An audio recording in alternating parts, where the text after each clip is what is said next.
I think we do better when we're a lighthouse. Yeah.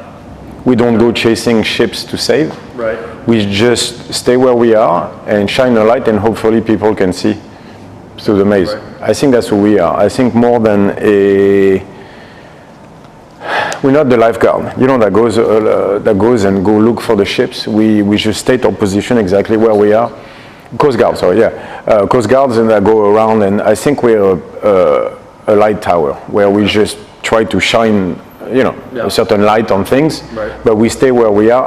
I don't like all of them going and, like that dude in France, like going out there and name calling people, or just going and, who'd ever won an argument by saying you're wrong?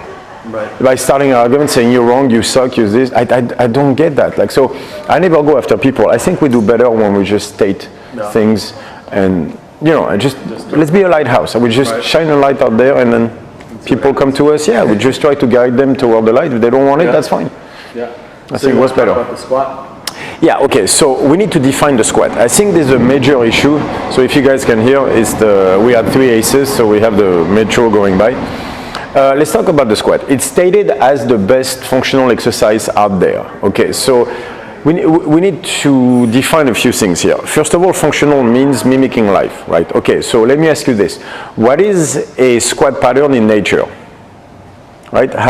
If you guys like, I'm not talking about sitting down to take a poop in the woods. That doesn't work because you don't need to generate power out of the bottom, right? I'm talking about a squat pattern where from the bottom, right, as to grass, you will need to generate power to go up, right? So the only squat pattern in nature I can think of is a jump. Outside of that, I don't see a squat pattern. Like anytime you try to pick something up from the ground, if you notice your hips go first, so it's always a hinge. Pick up a stone, pick up a sandbag, you always go into a hinge pattern. There is no really squat pattern in nature outside of jumping. And when you jump, you never break parallel to load for a jump, right? If you take a broad jump or even a high jump, you never break parallel. So I can't find a position in nature where you will need to generate power from below parallel. I can't find one. And so that doesn't mean we can't squat a barbell, but it does mean that there is not a barbell back squat as one movement. It doesn't exist. Then it's 2 movements, not one. We have to consider it as a combination of movement because there is no squat as an exercise in nature. It's a squat pattern which is only a jump, right? So that means in order to do it safely, 300,000 years of evolution gave us guidelines to follow. To follow those guidelines, we have to understand that a barbell back squat is not one movement, it's 2. There is 2 phases to it. So what phases is based, I like to base it on torque, right? So anytime you lower the weight and you come out of the hole, up to breaking parallel and slightly above, it's going to be internal torque.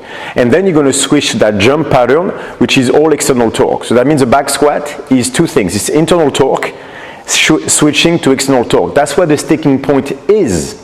It's actually when you go from internal torque, or you should go from internal torque into external torque. That's what that sticking point is, really. Like all movements, it's a shift from one torque to the next. So in order to do a barbell back squat effectively, we have to understand it's not one movement, it's 2. And actually, there's a lot of people that have done that for a long time. We just forgot about it. Like, for example, let's talk about the original West Side, not the one from Louis Simmons in Ohio. I'm talking about the original one. The original one was in Culver City, Los Angeles, right? And it was owned by 2 men, created by 2 men, which were Joe DiMarco and Bill West. That's why it was called West Side, because he was on the west side of Los Angeles, and it was created by Bill West, West Side. And so Joe DiMarco right now lives in Torrance. So I was very, very lucky that he came to my gym about 2 to 3 times a week. He's about like 82, 83 right now, and he has the best story in the world. When I'm back in LA, I'm going to do a podcast just with him because you guys have to listen to those stories. But it's so funny. But he's the one who basically created the box squat. And he told me that they never box squat from below parallel. They always they measure certain things, but they always did the box squats from above parallel, basically a jumping pattern, right? And actually would have a narrow stance, not wide stance with the feet, a narrow stance, and they would shoot when you come, so it would lower into internal torque, basically, until his hammies touch the bench, rock back, and from there, with a narrow stance, hit the ground, shoot his knees forward so his hips could go under the barbell and drive straight up, right? So, and they would do that and only squat in competition. So it's been done before. I think it was already understood that external torque is power, strength, and so they only train the strength part of the squat by doing box squats, right? That side told me they were training, and they had 900 pounds squatters over there, so it was working, right? But they understood that the squat pattern basically is above, parallel, and up, just like a jumping pattern. So we have to treat the back squat as two different things. It's internal torque on the way down and out of the hole, external torque for everything else. And the stuff we found out with Richard as we go is external torque is strength, right? Internal torque is more like the flow, is strength endurance. External torque is strength. When you want to work for strength, you work toward external torque, pure strength. I'm talking like 1 to 5 reps. And that's why I think the box squat was so effective for them, because they worked in triples through the squat pattern, external torque, going with basically the primary function of the body and respecting the movement pattern in that sense, which made it very effective.